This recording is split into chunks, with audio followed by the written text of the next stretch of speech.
नमस्ते साथियों, आई boys clothing में आपका स्वागत है। मैं अल्फ़ा एंटरप्राइज उल्लासनगर से आपका दोस्त, आपका बिज़नेस पार्टनर, आपका शुभचिंतक और आपसे बहुत अच्छा बिज़नेस करने के लिए आपका शुभचिंतक नरेश उदासी। काफ़ी समय बाद मैं आपसे बातें कर रहा हूँ क्योंकि कुछ काम के सिलसिले में आपसे समय नहीं मिल पाया कि हम आपसे कोऑर्डिनेशन कर पाएँ। उसके लिए मैं आपसे तहे दिल का सॉरी बोलता हूँ आपको। और साथियों, जैसे अभी कॉलेजेस पूरे हो गए, एग्ज़ाम पूरे हो गए, तो काफ़ी न्यू जनरेशन आती है बिज़नेस करने के लिए। कुछ मेडिकल में जाते हैं, कुछ इंजीनियरिंग में जाते हैं, कुछ अलग अलग प्रोफेशंस में जाते हैं, काफ़ी लोग बिज़नेस भी चालू करते हैं। इसमें मैं काफ़ी ऐसे फ़ोन आते हैं कि हम गारमेंट का बिज़नेस करना चाहते हैं या हमें एडवाइस कीजिए। मैंने 1-2 साल पहले इस टॉपिक पे कुछ बातें आपसे की थी, लेकिन समय के साथ कुछ डेवलपमेंट होती है, जिसके लिए मैंने सोचा कि एक बार आपसे थोड़ी बातें कर लें। साथियों, रेडीमेड गारमेंट का बिज़नेस बहुत अच्छा बिज़नेस है और वो कभी भी बंद होने वाला नहीं है, क्योंकि रोटी कपड़ा मकान में कपड़ा जो है वो सेकेंडरी है और हमेशा वो आता ही है। और आज की जो जनरेशन है वो नए कपड़े, वैरायटी, ट्रेंड के पीछे बहुत भागती है। हमारी जनरेशन भी जाती थी, लेकिन आज फैशन इतना अच्छा हो गया है कि उनको हमेशा कुछ नया चाहिए। ये एक अपॉर्चुनिटी है जिसमें न्यू जनरेशन को हम अच्छी वैरायटी दें, अच्छी क्वालिटी दें और राइट प्राइस पे दें। क्योंकि न्यू जनरेशन जो है उसकी एक पॉकेट मनी फिक्स रहती है और उनके जो बच्चे रहते हैं, जो मिडिल मतलब जैसे 20-25 की रेंज में जो शादी करते हैं, तो उनके जो बच्चे रहते हैं उनको हम न्यू वैरायटी दें, लेकिन बहुत ही रीज़नेबल प्राइस में बहुत अच्छी क्वालिटी दें। इन चीज़ों में काफ़ी चीज़ें ऐसी आती हैं जिसकी हमें प्रॉपर प्लानिंग करनी चाहिए और प्रॉपर एक पॉलिसी बनानी चाहिए, और उसको इम्प्लीमेंट करने से पहले हम उसको पेपर पे लिख लें, उसको कंटिन्यू देख के उसमें से जो नेगेटिव पॉइंट्स हैं निकालें और अच्छी पॉइंट्स उसमें ऐड करें, तो हमारे सक्सेस रेशो बहुत बढ़ जाता है और उनको हम ट्रायल एरर करके और आगे बढ़ेंगे तो बहुत अच्छा हो जाता है।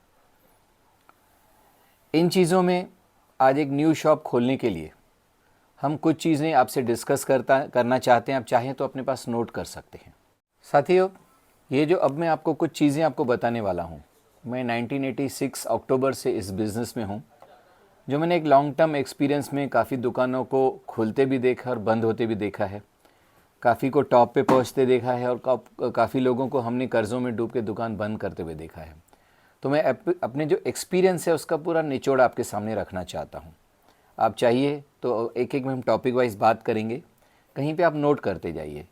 उन चीज़ों को अपने एक्सपीरियंस के साथ मैच कीजिए, मिक्स कीजिए और उनको मिला के आप खुद की एक पॉलिसी बना सकते हैं।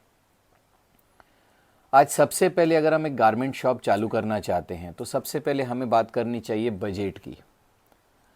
बजट कई बार क्या होता है, काफ़ी लोग किसी भी एरिया में दुकान ले लेते हैं 15-20-25 लाख का, उसके ऊपर 10 लाख रुपए जो है उसमें इंटीरियर करवा लेते हैं। तो ये हो गया कैपिटल एक्सपेंडिचर। कैपिटल एक्सपेंडिचर यानी इसको कैपेक्स बोलते हैं। आपने क्या किया, पूरा पैसा जो है कैपेक्स में ब्लॉक कर दिया। अब आपके लिए जो ऑपरेशनल एक्सपेंडिचर है, यानी रॉ मटेरियल लेने के लिए, स्टाफ को पेमेंट देने के लिए, एमएससीबी या लाइट के बिल और उसके बाद एसी के बिल वगैरह देने के लिए, छोटी मोटी रिपेयरिंग के लिए, फिर वो पैसा बहुत कम बचता है। तो हमारा ये सोचना है जो कैपिटल एक्सपेंडिचर है, जिसको हम कैपेक्स बोलते हैं, वो उसको थोड़ा कंट्रोल करें और हमारे जो day to day operational expenditure हैं, जिसमें हमारा ये माल आ जाता है और दूसरी चीज़ें आ जाती है, उसमें थोड़ा ज़्यादा रखें। और थोड़ा कैपिटल हम अपने हाथ में रखें कि कभी कभी वैरायटी कम हो जाए या काम स्लो चल रहा है तो न्यू आइटम उसमें ऐड कर सकते हैं। तो कभी ऐसी कुछ वैरायटी आ गई जो न्यू मूवी पे आ गई या न्यू फैशन पे आ गई, तो वो अचानक हमारे बिज़नेस को एक बूस्ट देती है। और वो जो बूस्ट है उसमें हमारे पुराने आइटम भी निकलते हैं, नए आइटम भी निकलते हैं और कस्टमर का जो फुटफॉल है वो हमारे दुकान की तरफ आता है। ये जो माउथ पब्लिसिटी है हमें और कस्टमर्स लेके देती है। और सेटिस्फिकेशन के लिए आज देखिए तो वैरायटी बहुत बहुत बहुत इंपॉर्टेंट है। तो हमें जो है ऑपरेशनल एक्सपेंडिचर ज़्यादा रखना चाहिए। आपके कैपिटल का आप 40-50% शॉप पे खर्चा कीजिए, लगभग 60-70% मटेरियल और दूसरी चीज़ों के लिए रखिए। ये हो गई बजट की बात। अब हम आते हैं सर्वे पे। सर्वे में हम सबसे पहले एरिया सर्वे करते हैं, उसके बाद मार्केट सर्वे करते हैं। एरिया सर्वे में क्या होता है कि हम उस कौन सी एरिया में हमें शॉप डालना है। अब जो सिटी में है हो सकता है वो 15 किलोमीटर का रेडियस है या 30 किलोमीटर का रेडियस है या 50 किलोमीटर का रेडियस है, तो सबसे पहले तो आपको अपनी एरिया देखनी है कि कहाँ पर गारमेंट का बिज़नेस सबसे ज़्यादा चलने लायक है, या ऐसी कोई एरिया है जहाँ गारमेंट वाले ज़्यादा हैं। हर एरिया में क्या होता है कि कहीं गोल्ड वाले ज़्यादा रहते हैं, कहीं फर्नीचर वाले ज़्यादा रहते हैं, कहीं गारमेंट इंडस्ट्री ज़्यादा रहती है। गारमेंट की एरिया में गारमेंट का शॉप खोलने से हमारी सेल बढ़ना निश्चित है, क्योंकि कस्टमर वहाँ आएगा ही। ये चीज़ आप नोट कीजिए। जो हमारी पॉइंट है, हमने पहले एरिया सिलेक्ट कर ली, अब हमें सिलेक्ट करना है मार्केट। मार्केट ज़्यादातर ऐसे हो जो न ज़्यादा दूसरे तीसरे माले पे हो, और अगर मार्केट पूरा रिटेल का है, उसमें फ्लोर्स भी हैं, तो ये ध्यान रखें कि उसमें कम से कम लिफ्ट रहनी चाहिए। कभी एजेड कोई लेडी आती है, कभी कोई ऐसा जेंट्स या लेडी आती है जो प्रेग्नेंट है या बच्चे हैं, तो उनको काफ़ी तकलीफ़ें होती हैं। और अगर ग्राउंड पे शॉप है तो बहुत अच्छी बात है, लेकिन अगर ऊपर भी है तो वो वहाँ पर कस्टमर का आना होना चाहिए। आपने चौथे माले पे ले लिया, पाँचवें माले पे ले लिया, 10 शॉप हैं जिसमें से 6 बंद हैं, तो वो 4 शॉप पे कस्टमर आएगा नहीं, नीचे ही उसका पेट भर जाएगा, उसकी परचेस पूरी हो जाएगी। तो सबसे पहले शॉप हमें भले 2000-3000 रेंट ज़्यादा पड़े, लेकिन ऐसी एरिया में लेना चाहिए जहाँ पर कस्टमर का फुटफॉल हो, कस्टमर वहाँ आता हो और वहाँ पर सेल हो। तो ये चीज़ आप ध्यान रखिए। अब थर्ड हमारी पॉइंट आती है कि शॉप का इंटीरियर हम कैसे करवाएं। साथियों, इंटीरियर करवाने के टाइम पे आप ये चीज़ें ध्यान रखिए कि जो पैक माल है, जो पैक बॉक्सेस हैं या जो पीपी बैग्स हैं, वो ऐसे एक जगह रखें जहाँ पर ब्रांड्स क्लियर दिखाई दें। कई ऐसे ब्रांड्स रहते हैं जो कस्टमर आके खुद मांगता है, वो ब्रांड चाहे कलकत्ता का हो, चाहे मुंबई का हो, या दिल्ली का हो, या उल्लासनगर का हो। कई बार ऐसे चीज़ें होती हैं जिसको हम प्रॉपर डिस्प्ले करते हैं तो कस्टमर उसको देख के अंदर आ जाता है, और उसको देखने के साथ वो एक पीस छोड़ के 10 पीस और भी लेके जाता है। तो हमें कस्टमर को ऐसे कुछ कैची ट्रेंड दिखाना है, कैची कुछ रखना है कि कस्टमर अंदर आए, आइटम देखना चालू करे, और उसके साथ 4 चीज़ें और भी आप उसके साथ उसको दे सकते हैं। तो उसमें क्या होता है, कस्टमर एक बार अंदर आ गया, बाकी आपके सेल्समैन के ऊपर है कि कस्टमर को कितना इंटरेस्ट देता है, कितनी उसकी साइकोलॉजी समझता है। अगर हम कस्टमर की साइकोलॉजी समझ के उसको प्रोडक्ट दिखाते हैं, भाई इसको ये कलर पसंद नहीं आ रहा है, इसको ये कलर ज़्यादा अच्छा लग रहा है तो उस कलर की हम ज़्यादा दिखाएं, ये पैटर्न पसंद नहीं आ रहा है, इस प्रकार के पैटर्न वो ज़्यादा पसंद कर रहा है, तो उसका टाइम वेस्ट न करते हुए उसके वो चीज़ें दिखाएं, आपका भी समय न जाए, उसका भी समय न जाए।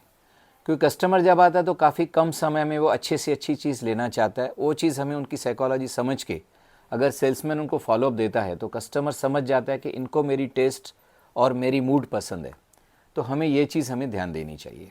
उसके बाद साथियों, हम जो एक पॉइंट मेन आपसे कहना चाहते हैं कि सेल्समैन, आपके वहाँ जो सेल्स पर्सन है या सेल्स लेडी है, तो वो कभी भी ऐसा होना चाहिए जो उस एरिया में कहीं ना कहीं काम कर चुका हो, जिसको वो उस एरिया की कम्युनिटी, उसकी टेस्ट, उसकी कलरिंग और उसकी साइजिंग। कई बार क्या होता है कि किसी किसी एरिया में कुछ बड़ी साइज़ें ज़्यादा चलती हैं, कुछ आदमी या कुछ ऐसे हेल्दी साइज़ें ज़्यादा चलती है, किसी एरिया में मीडियम साइज़ें ज़्यादा चलती हैं। कहीं कहीं किसी एरिया में कुछ कलर्स जैसे चलते हैं, जैसे किसी का एरिया में गोल्ड कलर ज़्यादा चलता है, किसी एरिया में ग्रीन कलर ज़्यादा चलता है। तो उस सेल्स पर्सन को उस एरिया की पूरी टेस्ट मालूम हो, तो उससे क्या होता है कि हमारी जो एक डेड स्टॉक होने की जो परसेंटेज है काफ़ी कम हो जाती है। और इंस्टीड ऑफ हम काफ़ी जगहों पे इन्वेस्टमेंट करने से और माल मंगाने से ऐसी चीज़ें मंगाती हैं जो उस एरिया में हमें डिमांड देती हैं। तो उससे क्या होता है कि हमारा कम इन्वेस्टमेंट में काफ़ी अच्छा बिजनेस होता है। तो बाकी जो हमारा पैसा बचता है वो साइड में रख के हम आगे चल के और उसमें आइटम्स मंगा सकते हैं और चीज़ें एडिशन कर सकते हैं। इसके बाद आता है साथियों प्राइस कैलकुलेशन। कई चीज़ें ऐसी होती है जो रेगुलर चलती हैं, जैसे अंडरगारमेंट, जैसे आप समझिए टी शर्ट्स, जैसे बुरकास, या कॉमनली यूज्ड होने जीन्स। उन चीज़ों में क्या होता है कि हमें प्रॉफिट रेशो बहुत कम रखना चाहिए, क्योंकि कस्टमर सबसे पहले उन चीज़ों के दाम पूछता है जो वो डेली यूज़ करता है। अब हमारे पास कोई बच्चा आता है, हम उसको कोई जीन्स दिखाते हैं, तो हमें स्टार्टिंग प्राइस ही ऐसी बतानी कि उनको लगे कि इस शॉप की प्राइस जो है वो काफ़ी कम है। बाद में अगर आप उसको कितना फैंसी पीस बताएं, उसकी प्राइस उनको अच्छी बताएं, तो उनको ये इंप्रेशन आ जाता है कि इसकी बेसिक प्राइस अच्छी है, रीज़नेबल है, तो आगे की प्राइसेस भी कम होगी। आप काफ़ी बार देखेंगे हम किसी होटल में जाते हैं तो पहले दाल और मेदू वड़ा और बटाटे वड़े के प्राइसेस देखते हैं, बाद में पनीर की डिश कितनी भी महंगी हो वो हमें समझ में आ जाती है। वो लोग उसमें क्या करते हैं, उसमें प्राइस कम रखते हैं क्योंकि सबसे पहले हम वही देखते हैं, चाहे भले हम कोई भी डिश मंगाएं। ये एक हमारी साइकोलॉजी है, आपकी भी होगी। तो हमें छोटी छोटी चीज़ों की और डेली यूज़ वाली चीज़ों की प्राइसेस बहुत लिमिटेड रखनी चाहिए। उसके बाद आगे चल के पीस जितना फैंसी होता है तो कस्टमर खुशी खुशी आपको प्राइस देगा, वो चीट भी नहीं होगा और आपको 2 पैसे अच्छे बचेंगे भी। हम एवरेज एक 40% का प्रॉफिट रख के या 35% का प्रॉफिट रख के कस्टमर को एक 5 to 10% का डिस्काउंट देते भी हैं, तो भी हमें 30% या 35% का हमें प्रॉफिट होता है, जो रेडीमेड गारमेंट में एक बहुत ही हैंडसम प्रॉफिट माना जाता है अगर आपकी सेल अच्छी है तो हमें बहुत ही लिमिटेड प्रॉफिट पे काम करना है। हमें प्रॉफिट से अपने हमारे खर्चे माइनस करके क्या बचता है, एक कैलकुलेशन हमें लगानी पड़ती है। उन चीज़ों में क्या होता है कि जैसे एक साइज़ ब्रेक हो जाता है। अब काफ़ी हमें ऐसे पूछते हैं कि अगर हम आपसे 1 to 10 लेके जाते हैं तो 10 नंबर के पीस की क्या प्राइस रखें, या 1 नंबर के पीस की क्या प्राइस रखें, या पूरे का फ्लैट रखें। मेरी सजेशन ये है कि कभी फ्लैट प्राइस नहीं रखनी चाहिए, क्योंकि अगर आप हमारे से कोई पीस 500 में लेके जाते हैं, आपने मान लीजिए उसकी प्राइस 650 या 600 रखी। अब 1 नंबर का पीस आप 650 में बेचेंगे, बिकेगा नहीं। 10 नंबर का पीस 650 में रखेंगे तो फटाफट बिक जाएगा। तो एंड ऑफ द डे क्या होगा कि आपके पास छोटी साइज़ बच जाएगी जिसकी सेल नहीं होगी। और प्रैक्टिकली अगर हम सोचें तो 1 नंबर पीस में जो फैब्रिक कंजम्पशन हुआ है वो काफ़ी कम है और 10 नंबर के पीस में फैब्रिक कंजम्पशन बहुत ज़्यादा हुआ है। तो मैं ऐसा सोचता हूँ कि अगर हम एक 650 या 600 की प्राइसिंग पकड़ते हैं तो हम एक 50 to 60 रुपीज़ यहाँ कम करते जाना चाहिए और 50 to 60 रुपीज़ वहाँ ज़्यादा करते रहना चाहिए। मान लीजिए हमने 1 to 10 लिया और हम 5 नंबर या 6 नंबर का हम 650 प्राइस रखते हैं, तो यहाँ 50 माइनस करेंगे, वहाँ 50 प्लस करते जाएंगे। आप देखेंगे कि आपका कॉस्टिंग सेम हो जाता है, आपका सेलिंग प्राइस सेम हो जाता है, लेकिन कस्टमर को साइज़ वाइज जब उसको भाव मिलता है, साइज़ वाइज जब उसको कॉस्ट पड़ती है तो उसको काफ़ी अच्छा लगता है। और आपका भी अगर काफ़ी छोटी साइज़ बच गई तो भी आपको टेंशन नहीं, क्योंकि उसकी प्राइसिंग आपने ऐसी की थी कि छोटी की कॉस्ट छोटी ही रह गई। तो मैं ऐसा समझता हूँ और मेरा ये एक्सपीरियंस है कि ये एक प्रॉपर प्राइसिंग पॉलिसी है। साथियों, अब बात आती है स्टॉक मैनेजमेंट की। गारमेंट इंडस्ट्री में सबसे मेन चीज़ ये है स्टॉक मैनेजमेंट। आज कोई भी रिटेलर या इवन हम एज अ होलसेलर या एज अ मैन्युफैक्चरर, हम काफ़ी फैब्रिक लेके आते हैं, काफ़ी गारमेंट बनाते हैं, या आप भी जो रिटेलर एज अ रिटेलर जो माल मंगाते हैं उसमें काफ़ी चीज़ें स्पीड में चलती हैं, काफ़ी चीज़ें थोड़ी स्लो चलती हैं। भाई कई बार क्या है, आपने जो गर्मियों के लिए माल मंगाया वो थोड़ा उसमें रुक गया। तो स्टॉक मैनेजमेंट बहुत ही इंपॉर्टेंट चीज़ें हैं।